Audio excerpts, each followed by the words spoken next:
جب جس بندے کو بس سے جانا ہوتا ہے تو بس اسٹینڈ پر پہنچتا ہے، ٹرین سے جانا ہوتا ہے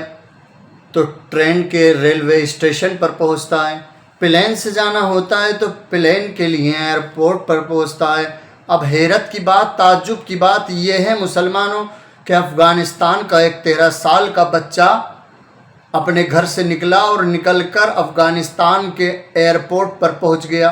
اور ایئرپورٹ پر پہنچنے کے بعد پلین کے قریب پہنچ گیا۔ حیرت کی بات یہی ہے نہیں ہے؟ تعجب کی بات یہی والی ہے کہ نہیں ہے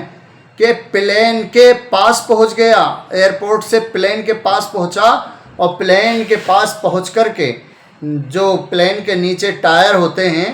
ٹائروں کی خالی جگہ میں شفٹ ہو گیا 13 سال کا بچہ، اور شفٹ ہونے کے بعد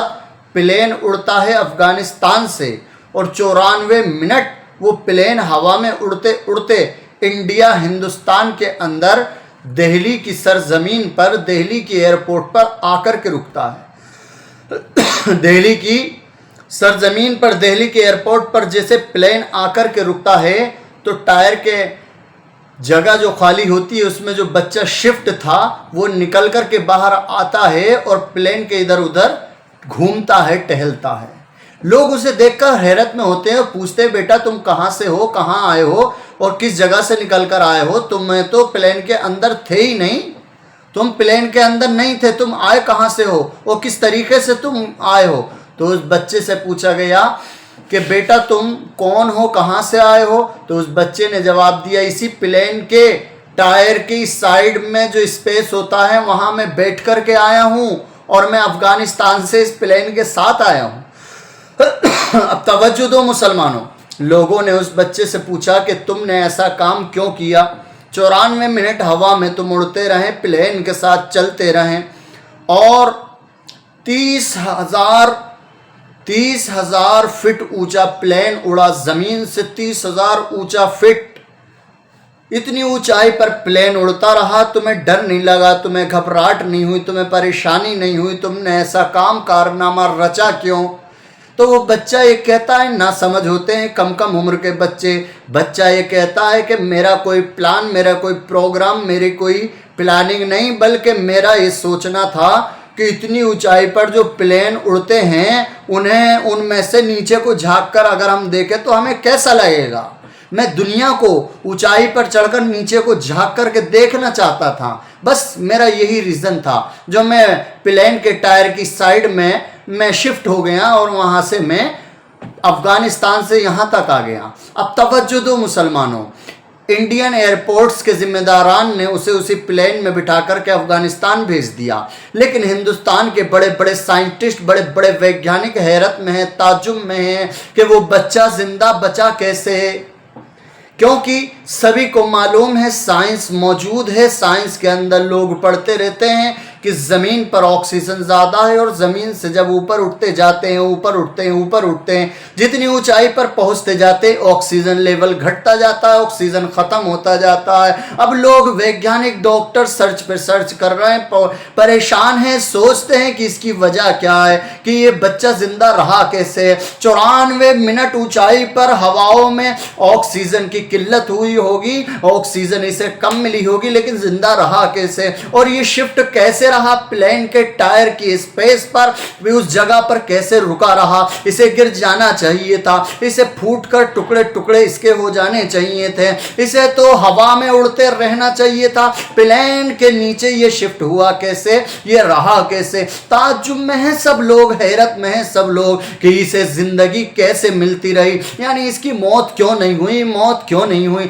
لوگ پریشان، لوگ ریزن پہ ریزن تلاش رہے ہیں کہ وجہ کیا رہی ہوگی، وجہ کیا رہی ہوگی، سوال کیا ہے کہ وہ زندہ رہا کیسے؟ اب توجہ دو مسلمانوں، میرے ذہن میں بھی سوال آیا، میرے مائنڈ میں بھی کوشچن کھڑا ہوا، 94 منٹ بچہ، وہ بھی بچہ نہ سمجھ بچہ، 13 سال کا بچہ ہوا میں پلین کے نیچے کیسے لٹکا رہا، کیسے ٹائر کس طرف کو اسپیس پر کیسے شفٹ رہا، اور کیسے وہ دنیا میں یعنی افغانستان سے ہندوستان کیسے کیسے آ گیا؟ اب جب یہ سوال وہ زندہ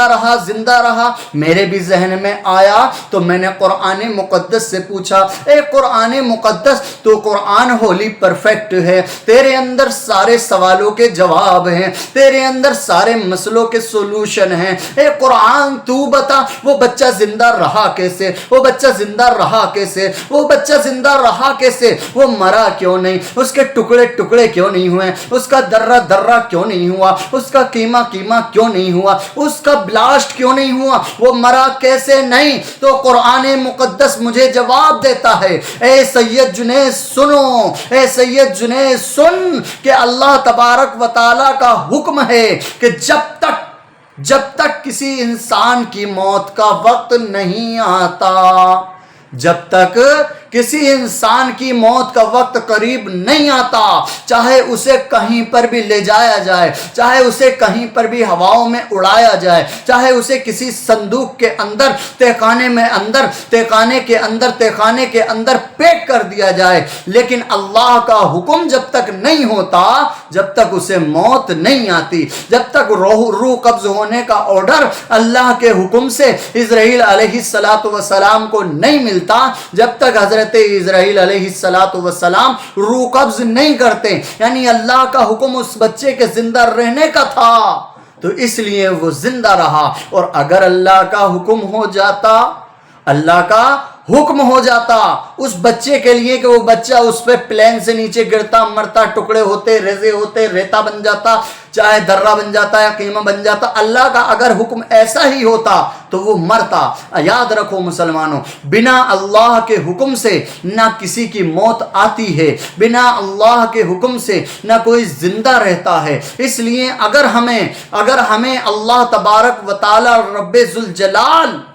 موت دینا چاہے تو ہمیں موت آئے گی، اور اگر ہمیں اللہ زندہ رکھنا چاہے ہم کتنی کوشش کر لیں زندہ رہیں گے۔ اگر اللہ ہمیں موت مارنا یعنی چاہے گا تو ہم مر جائیں گے۔ بنا اللہ کی مرضی کے نہ کوئی پتا ہل سکتا ہے، نہ ہوا چل سکتی ہے، نہ ہم کھا پی سکتے ہیں، نہ ہم جا آ سکتے ہیں، نہ ہم زندہ رہ سکتے ہیں۔ یاد رکھو مسلمانوں، کوئی گل باقی رہے گا نہ چمن رہ جائے گا، پر رسول اللہ کا دین حسن رہ جائے گا۔ اطلس و کم خواب کی پوشاک پر نازا نہ ہو، اس تنے بے جان پر خاکی کفن رہ جائے گا۔ اور جو پڑھے گا صاحب لولاک کے اوپر درود،